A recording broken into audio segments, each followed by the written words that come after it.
Order! Order! You are an incorrigible delinquent at times. Behave yourself, man!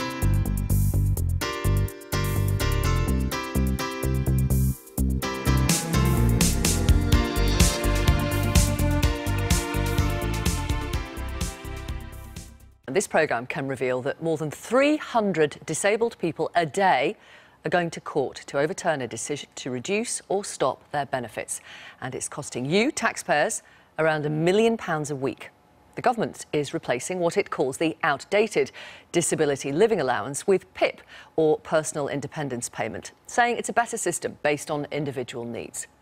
But official figures show that around 250,000 people have lost money in the switch from DLA, and the number of tribunals for PIP has risen sharply in the last year. Now, we've seen leaked letters to judges suggesting the number of cases will rise again this summer. Our reporter Jim Reid has followed two people as they go through the process of appealing. I'm not scared. Why are they doing it? I'm shocked, really. I didn't want to go to court. I didn't see why I should have to go to court to prove that there's something wrong with me. The courts are extremely overrun, so a lot of it's a waiting game.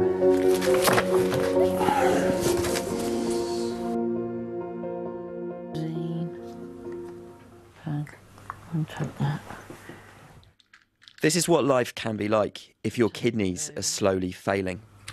All these, which is all those.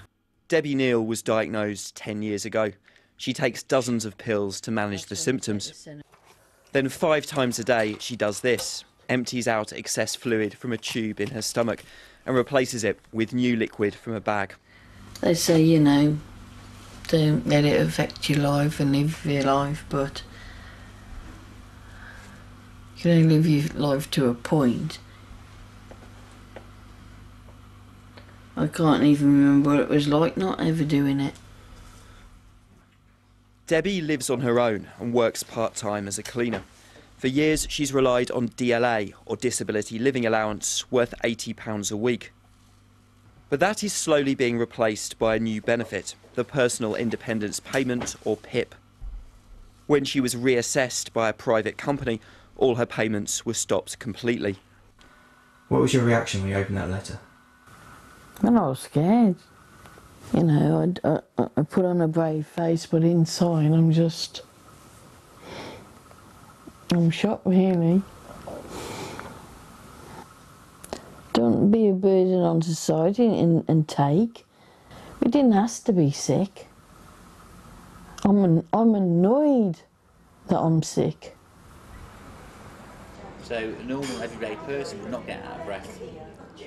That morning, Debbie is meeting Alex Powell from a local charity that helps people with their claims. It should be happening. The government says it is spending more than ever on disability benefits, and many have seen their incomes rise since PIP was introduced. But more than 250,000 people have lost out in the switch from DLA. Some, like Debbie, thought they had that support for life. But then this benefit doesn't stop because you're at work. It continues, you're right. I know it's hard. I mean, it's all sorted out once and for all. I mean, I did ask for this illness. I know. Debbie has already asked for her case to be reviewed and lost. Now she wants to go to tribunal, in court, to ask a judge to overturn the decision. That evening, Alex is looking over the paperwork at home. These are just some of the files. We've only been going since January, and we're waiting for a lot more paperwork to come through from different clients. I think at the moment we have about 150 to 200 clients that are waiting to go to tribunal, but the courts are overrun. The number taking the government to court over PIP has risen sharply as more are moved onto the new benefit. There are more than 1,500 tribunal cases every week. Now, we've seen a leaked letter to all tribunals suggesting the number is expected to rise further. It suggests judges travel outside their normal court area to help meet demand. How will you react if Debbie wins her case on Thursday? I'd be elated for her. I'm always a little nervous when I go in, but I know Debbie well. I've spent a lot of time with her. I know how she suffers, so I'll be more than happy when the decision's overturned, and yeah, I'll be extremely excited for her. You sound confident. I am. In the south, as the rain approaches, the wind will start to strengthen. So into the afternoon, 2 days later, and the morning of the tribunal. I do feel confident, because I am ill, and I've got, deep down, I've got to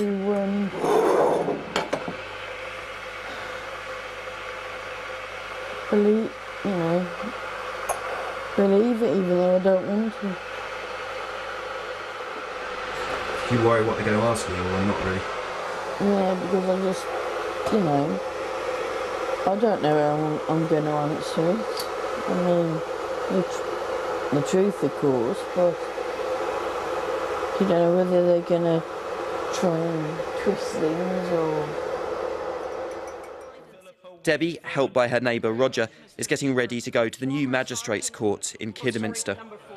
The government says PIP is a more effective system based on individual need, and overall, more people now receive the highest rates of support. PIP is a better benefit than DLA. It serves a wider range of people with a wider range of conditions better. The statistics show that if you have a mental health condition, you are better served under this benefit. If you have PTSD, if you have dementia, if you have a psychological disorder, if you have a mental health condition, that is the case, and it's important that people know that. Debbie's hearing will take about an hour in court number 2, in front of a judge, a doctor and a disability specialist. The emotions are all over the place at the moment. I don't want to be wrong. She is being represented by Alex, but she'll be questioned directly and in detail by all 3 of the tribunal members. We are not allowed to film inside the building itself. An hour later, and the decision. Of course you can. Come here, chick. It's taken a year, but Debbie has won her appeal. Most of her payments will now be guaranteed for the next 10 years. I think the phrase you may be after, that bit there, the decision made by the Secretary of State on the 4th 11th is set aside. I think that's the key wording. It's incredible, really. For people who are out there that are honest, that deserve the help, then don't give up. Just don't give up. 2/3 of people who take the government to court like this end up winning, higher for PIP than for almost any other type of benefit. The government says overall, just a fraction of cases are overturned at appeal. But new figures seen by this programme suggest PIP tribunals like this are now costing the government around £1 million a week and rising. It feels like going to court, even if it isn't meant to be that. The judges and others who sit on tribunals have to deal with these cases every day. They could be sacked if they speak to the media, so we agreed to hide their identities. As a tribunal member, we often have to start again when it comes to appeals. We often see people who get nothing at all in the first assessment. Then we end up giving the maximum award possible and just can't understand why they were awarded no points. The people I worry about are those who don't appeal if they get turned down for benefit, because I think appealing is a pretty intimidating process. You need to be fairly courageous, fairly upset, fairly angry, and have a great sense of injustice in order to get to that appeal stage. Tony Edwards is one of those people. For years, he ran his own surfing business in Cornwall. In 2002, a serious car accident left him in a coma with a broken back and neck. Everything's changed. Whatever I could do before, I now either have to find a new way of doing it or I just can't do it at all. So not only have you got no mobility, you've got no life left anyway. Like Debbie, he thought he was guaranteed benefit payments for life under the old DLA scheme. He uses a walker and his health is unlikely to improve. My whole life has gone downhill. I couldn't work anymore. And then I got a letter through saying that everything was being changed to PIP. And I naturally assumed not to worry, whatever I had on DLA would be the same on PIP. But no, completely different. I lost everything on PIP. Tony's own GP wrote 3 different letters on his behalf saying the assessment company had got it wrong. But it didn't make a difference and the decision stood. You went to tribunal? Yeah. Were you initially reluctant to go down that route? I didn't want to go to court. I didn't see why I should have to go to court to prove that there's something wrong with me. You know, the government would say the amount we're paying for disability benefits is going up and up and up. What would your response be to that? Something seriously wrong with the system. Admittedly, yeah, there are people out there that are faking it, are lying. So yeah, I can understand there having to be a way of weaning these people out. But for those that actually, I even had if I was faking, why would my doctor write a medical note backing me up? He wouldn't. If someone said to me, right, tomorrow you can have all your health back and be exactly how you were before your accident, but it means you lose everything you've got since the accident, would you do it without an instant? I wouldn't even think twice. So again, with help from a local group called Benefit Resolutions, Tony did make it to tribunal. It took a year, but he won, and all his payments have now been restored. It's hard to explain it. It's almost like them saying to me, we don't believe there's anything wrong with you. Please come here and prove that there is. And that's an insult in itself.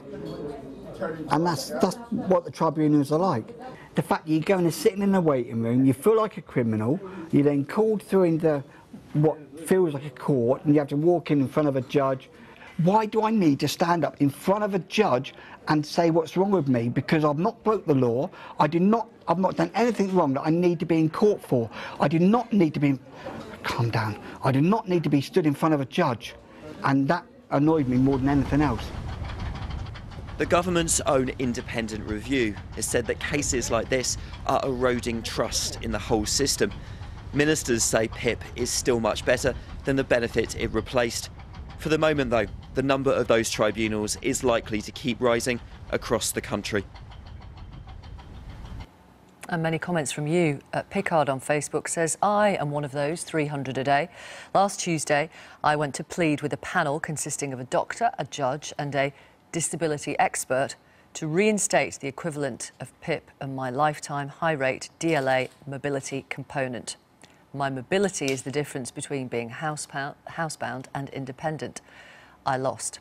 I lose my mobility car in 3 weeks' time and I can't afford to buy a used one.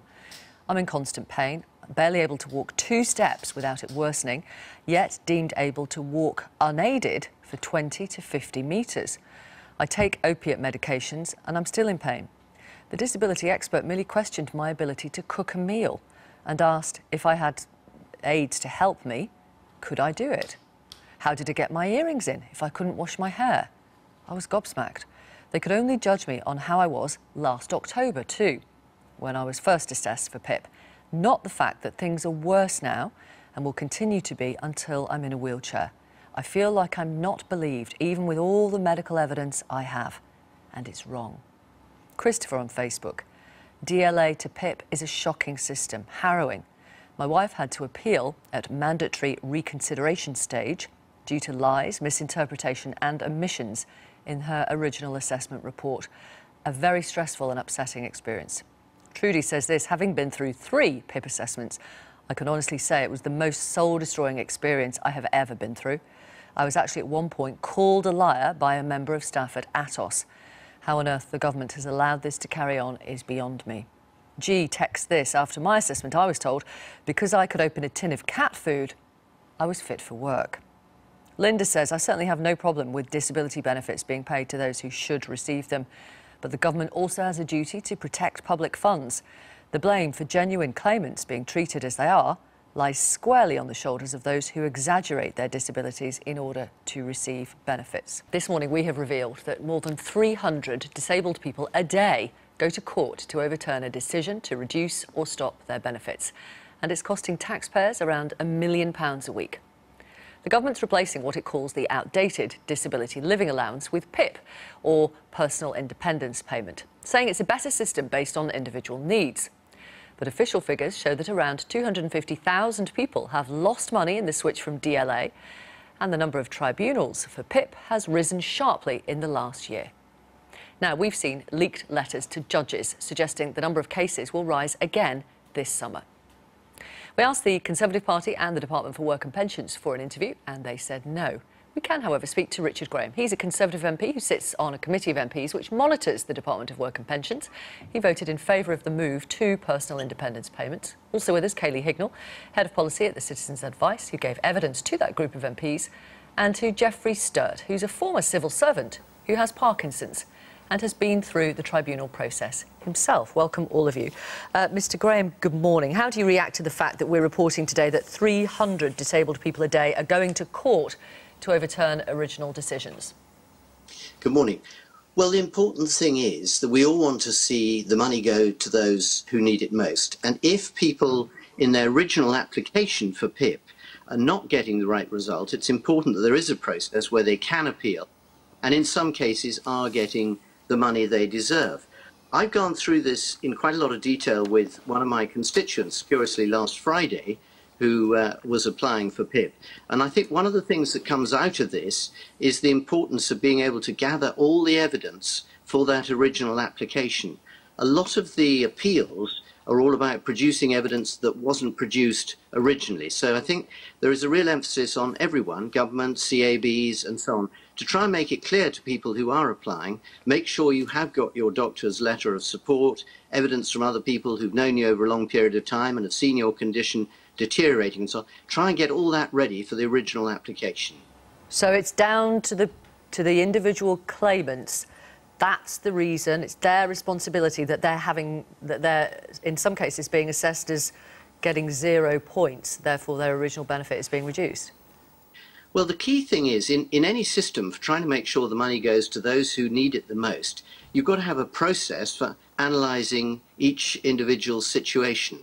And therefore, if people are applying for it, the original emphasis and the way in which those who are deciding will make their decisions is based on the evidence given. Sure. I mean, you may not have been able to see our film earlier, but we spoke to one man whose doctor wrote 3 times to the assessors.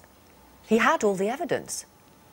Yes, well, I can't comment, obviously, on any individual situation, but what I can tell you is, in my constituency in Gloucester, where there are people who are not getting the benefits that they believe they need or deserve, and they come to me, and then we help them make sure that everything is in line for an appeal and give them the best chance of winning that. And quite a lot of those appeals are winning, so that's showing, in a sense, that the system is functioning. I think the other point just to bear in mind about the difference between PIP and DLA is that actually more than double the number of people who are getting the top level of benefits under DLA are now getting them under PIP. Let me bring in Geoffrey Sturt. Hello, former civil servant who has Parkinson's. You've been through the tribunal process, but initially when you were first assessed, you scored 0 in every field. What was your reaction to that? Astonishment. Absolutely. Well, the process is demeaning, it's stressful, it's time-consuming and flawed at so many levels. And to score 0 was, I just couldn't cope with the outcome, basically, because it was incredible that, having had the disease, the condition for 4 years, that an assessor could do that. Is that the system working as it should? Well, I've had the benefit of working in the civil service with various departments and agencies for a number of years, and their contractors, and I've been able to say from that experience that the system isn't working as it should. And to be quite frank, without that insight and the assistance of Parkinson UK and the CAB, I would have walked away. And my concern, as someone who's been assessed with 0 points, is how many people are walking away. Do you know, Richard Graham? The assessment is... Mr Graham, do you know how many people are not choosing to appeal because of the stress that it involves? I think that's a statistic rather like how many illegal immigrants are here that's impossible by definition to know. But the thing is, if there is anyone in that situation, I mean, I would urge them to contact their MPs. I mean, okay, we're all stepping down to be candidates in a day's time, but our casework teams are still very much functioning. And it's important that MPs like me and everybody else knows if someone is in a really difficult situation. It's also important that they go to the CAB, I would recommend, as early as possible when they're applying for PIP, so that they get the help in understanding what sort of evidence they can produce to demonstrate the strongest case for their situation.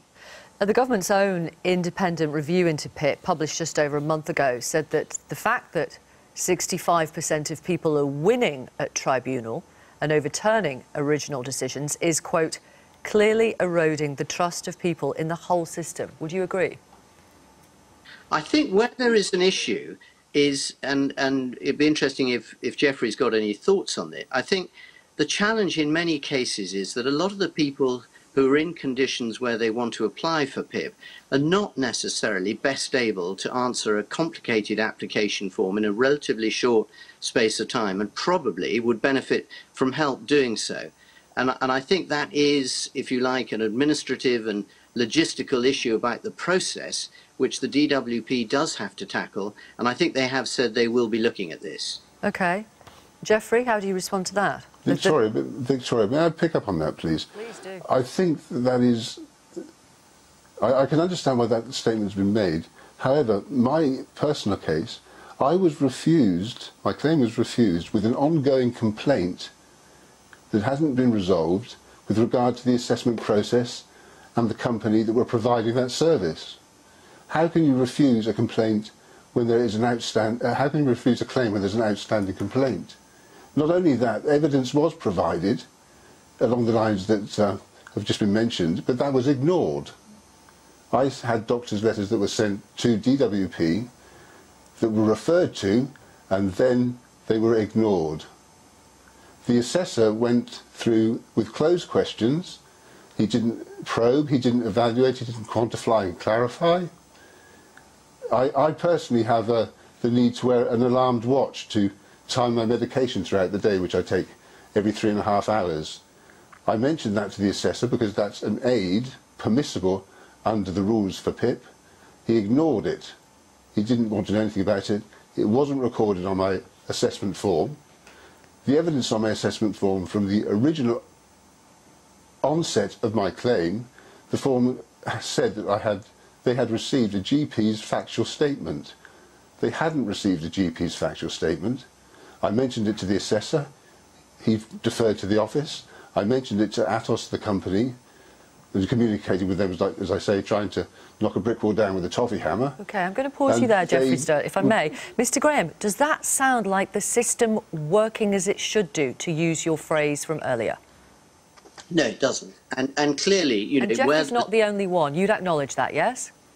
I'm sure he's not the only one, and where there are issues like that, it's incredibly important that MPs take them up, the DWP is aware of them, and whoever the assessors are challenged on how they're going about their process. OK, I want to bring in Kayleigh, if I may, from Citizens Advice. Is the form too complicated, as Richard Graham says? I think a form for disability benefits can be quite long because you're trying to cover quite a lot of different conditions and support needs. So one form for filling that out is quite a long, complicated process for a lot of people. And even myself and other advisors across Citizens Advice spend many hours helping people with those application forms, with gathering the medical evidence that has been mentioned and ensuring that they've got everything they can to get through that assessment process and get it right first time. OK. Richard Graham, is the form deliberately complicated? No, of course not. But of course it is designed, as you know, the CAB mentioned, it is designed to try and deal with a wide range of different conditions. And that does make it quite hard and complicated. And I do think that that is something that the DWP has got to look at again. And I think they have recognised that in the last session we had with them in the Select Committee. There are various charities, Mr Graham, who argue that if you have a permanent degenerative condition, such as Parkinson's, for example, and you've already been assessed and placed on the highest level of support, you should never face reassessment again. Do you agree? I think Damien Green, in fact, did make a statement specifically on some of those issues where people had clearly got a long-term degenerative disease, and I think some of them are not going through the assessment process. So yes, I would agree with that. But of course there are plenty who are with permanent degenerative conditions. Sorry? There are plenty who are still being reassessed with permanent degenerative conditions. Yes, for some, I mean, some conditions do degenerate, some stabilise, and occasionally, some do get better. So it's a mixed situation. So which permanent degenerative condition gets better? Victoria, I'm not going to try and get into an argument about specific conditions here. It's not an argument. You just said some get better, and I'm asking you which permanent degenerative conditions get better. Let's get back to the overall facts. Is that because there isn't a permanent degenerative condition that gets better, quote unquote? The key thing about PIP is that actually more people are getting the top level, and more of them are getting help with mobility, more of them are getting help with their daily allowance than used to be the case in the DLA. There are problems administratively on it, but to try and make the case that PIP is not working for a great deal of people, I think is overstressing it. I don't think anybody's making that case. The number of appeals is rising. It's costing the taxpayer more than £1 million a week. Are you happy with that? The costs of the tribunals, Correct. You mean, or the cost of the overall programme? The cost of the tribunals. No, clearly everyone would love to see the costs of the tribunals reduced, but to have a system without tribunals would be absolutely wrong, and it's important we have them, and it's important they do the work they're doing. You can argue about whether the percentage of success means too many of the original assessments are wrong, or whether it means that actually the tribunals are doing their job in looking into a great deal more detail those who apply to them. Either way, it's important that the system works as well as it can, and as I've said, the Select Committee has recommended some improvements to the DWP, and they've said that they will... Victoria. Jeffrey Sturt, go ahead. Hello, Victoria. Hi, yes, go ahead. Victoria, I'm sorry to interrupt. I do apologise. Go ahead. It's not a question of what's working. It's a question of the assessment process is not working. The evidence I have for that from my own experience is the fact that the tribunals are working. The assessment process is DWP's responsibility. The tribunals are the Chancellor's. When I went to the tribunal, they asked open questions. They qualified and clarified and quantified the situation. With regard to the example I gave you for the wristwatch, they scored me positively on that.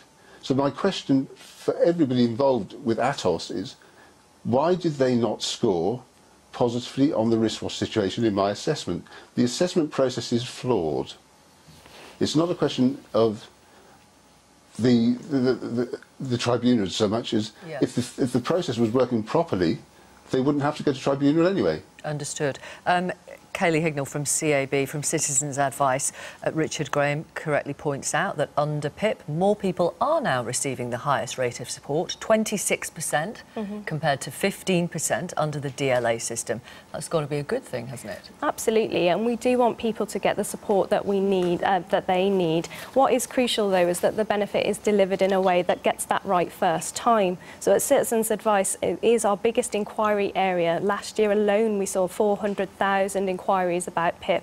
When we look into that, some of Sorry, how many inquiries? 400,000 inquiries in 2016. Okay. When you look into that, some of that is because it's a new benefit that's being rolled out. People are understandably confused about that. Some of it, though, when we drill down to it, is because there are much needed improvements in the system to make sure people get that assessment right first time. OK, thank you all very much. We appreciate your time. Thank you. Richard Graham, Conservative MP, who sits on the Committee of MPs, which monitors the Department of Work and Pensions. Jeffrey Sturt, many thanks for your time. Thank you. Former civil servant who has Parkinson's and who has been through the tribunal process. And Kaylee Hignell, Head of Policy at Citizens Advice. Thank you. Some comments from you. Email from Brian. I'm a serious brain injury victim who qualified for PIP previously. I scored, in inverted commas, 26 points. All professional medical people say that my medical condition will never get better or improve. About a month ago, I had another assessment for PIP. I scored 0 points. No explanation's been given. Because of this, my PIP has been stopped and the disability payment of my ESA has been stopped. That's Employment Support Allowance. So it is not approximately £80 per week I am worse off, it is £143 per week I am worse off. I simply do not know what I am supposed to do anymore. Sue says this: my son has just been through a tribunal. He was awarded 0 points on the assessment and then 27 points on appeal.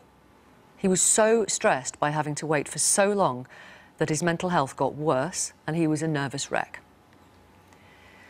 Sorry, this annoying iPad. I'm trying to move it and it's not working. The government has no idea what they are putting people through. He is suffering panic attacks and becoming suicidal. Email from Viv: I'm just watching your programme and I'm getting really angry. I'm having to go for my assessment in the next few days. The offices are in a pedestrian zone. I have a disability and I cannot walk without extreme pain. And all that involves is stress to plan to get there, to see if I can get there, and more importantly, to see if I can get back. We've worked hard all our lives, even with our disabilities. We try to get on without asking for anything. But not to have the freedom to get out is daunting. To be trapped at home is unthinkable. Thank you very much for those. I've been getting away